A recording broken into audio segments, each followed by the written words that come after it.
Well, members, look, I get it that some people hate Trump, and I get that we're going to use every method possible.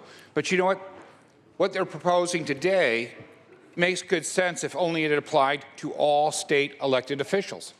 If it's good enough for a presidential candidate, it's certainly good enough for a governor in all 5 constitutional offices. And it's also good for every senator and every assembly member. Now, if you don't want to apply the rule to us, then this looks more like grandstanding than it does about good legislative process. If seeing the president's financials, while there's no legal requirement today, this bill would make that legal requirement in order for the president to run in our state. Senator Anderson, yes. What is the amendment that you're speaking of? I believe that this amendment requires all 5 constitutional offices and every senator and assembly member to produce their tax records before they run. Thank you. That was unclear to me. Please proceed. Well, that's why I was concerned about the number. So if we're very serious about this, and if you think that that transparency is important enough for the president, then shouldn't it be important enough for all of us? Shouldn't it be important enough for the governor and all 5 constitutional offices? If you don't think it's important for us, then this looks like grandstanding, and it really isn't about good government. This is more about just racking up the numbers because you hate Trump. So, look, you're going to have a crossroads here in a second, because we're going to table these amendments, because that's what we do in the Senate. We never allow them to come to the floor, even though I did clearly identify them as encouraging amendments, not hostile. And I'm going to ask you to step up and be heard in your district. I'm going to ask you not to hide behind parliamentary procedure, but be loud and proud. Let the people in your district know that you want to include your tax returns before you run for your next office here in the state. Now, I will tell you there's a difference. We're not congressmen, we're not U.S. senators. We don't do federal policy.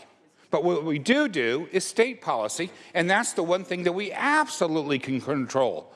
So if you think it's important enough for the president, then I wish that you would apply that same rule to yourselves on the one thing that you truly do control, which is state elections. So with that, I will give you a chance to table this amendment and then either step up and be heard or just go ahead and table it and move forward. And thank you, Kevin, for that encouragement. Thank you, Senator. But at the end of the day, if we really want to change the state for the better, if we really want to change our country for the better, we got to move ahead. We got to get over it. I didn't fight against Obama after he was sworn in. I tried to make things work. At some point, I wish you would too. For many of you, the tax returns were very had you very exercised over that, and since we're not going to apply them to ourselves, one of the things that we perhaps could do with this, and that's what this amendment does, is include your birth certificate. If you are going to show something, it only strikes me that it makes sense that before you run for office, that you show your birth certificate. That would take a lot of controversy out of the room and allow our country to move forward. And because I figured if we're not going to apply the tax returns to ourselves, this is kind of a mockery of a bill, so I thought you'd like a mockery of an amendment. So I urge that you accept this amendment, since we're just running up the flagpole for press anyway, because you're not applying the bill to yourself. The most important thing of all. I can't support this bill. More senators from this floor have gone to jail in the last 5 years than presidents in the history of our state. Did you hear me? More senators from this floor in the last 5 years have gone to jail than presidents of the United States. So really the only body that really needs more transparency and should be coming up with their tax returns is this body. And yet when confronted with, I shouldn't say confronted, with encouraged with helpful amendments, you decline to have a vote on that. You see, this isn't about transparency. This is about grandstanding. Now, I get you're all upset because we're a large, large state, and that the majority of the states decided on the president, and it wasn't California dictating to the smaller states. But at the end of the day, if you want me to take it seriously, what you're proposing, then you will apply it to all state offices, both the 5 constitutional offices in the Senate and the Assembly. And the fact that you refuse to do that when given the opportunity, each and every committee, I brought this up, each and every committee that I serve on, twice, and yet it fell on deaf ears, because it's not really about transparency, is it?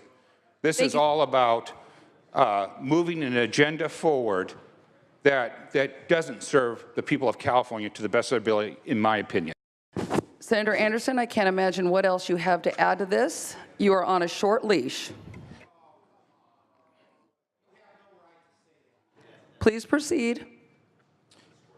I would just like to say in my closing argument that I would encourage everybody who chooses to vote for this to turn their tax returns out publicly. That if it's good enough for the president, it's good enough for you.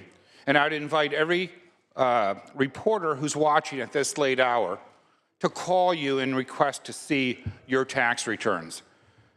I don't think it's fair to ask of others that you're not willing to do of yourself. I will not be supporting this. I don't care whether I see the president's tax returns or not. I'm more concerned about what he's going to do for us today and tomorrow than what he did for us yesterday. I urge a no vote. Thank you, Senator Anderson. Senator